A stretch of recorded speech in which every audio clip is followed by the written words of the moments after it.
Hi, this is on. Kevin Kosar of the R Street Institute. I've written a bit on restoring Congress as the first branch. And one of the problems, it seems to me, is that when you look at the size of the two branches over the last 100 years, the size of Congress in terms of the number of people working for it, the appropriations for it, the support staff, et cetera, has grown a bit.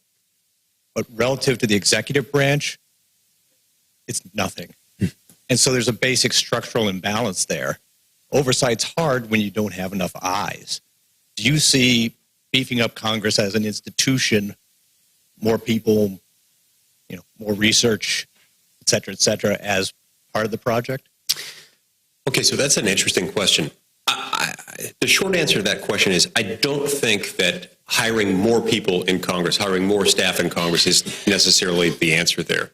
I think there's a lot more we could do with the personnel that we have if we just do our jobs, if we just do what we're supposed to do. But your question brings to mind a more basic point, which I'm glad you've raised, which is that the people depicted in the painting behind us did not envision what we have today. They did envision the risk that the chief executive could become too powerful. And even though they saw George Washington as the heir apparent to Article 2, they saw George Washington. I don't think they ever envisioned anyone other than George Washington being our first president. There was no more respected man in the world, certainly no more respected man in the Western Hemisphere than George Washington. They trusted him implicitly. He was, after all, rather unprecedented in having wielded tremendous authority in the Revolutionary War. He won the revolution, and then he voluntarily relinquished power at the end of the war. Notwithstanding the respect they had in him and the trust they had in him, they still made the presidency relatively weak. They hindered his power. They made it really hard for him to become anything resembling a king. And yet we've somehow managed to undo that. They put all the power in Congress.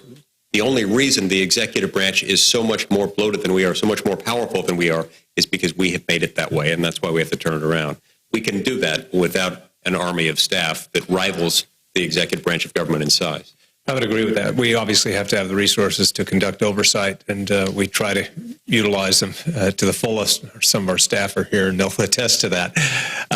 But what we need is a process when we find, all right, here's what this agency is doing that they shouldn't be doing, or here's this project that shouldn't have been approved, it was never authorized. We have to have a process that allows us to go politically and say we're going to cut funding for that or direct it elsewhere. And when you just have one bill at the end of the year, a big omnibus, you forfeit that right, if for no other reason politically. It just can't be done. And so that's why the reforms to our budget process and actually following even the budget process we have, if we were to do that, would give us a lot more power. We're going to take one more question with these senators, and we'll continue with our other panels.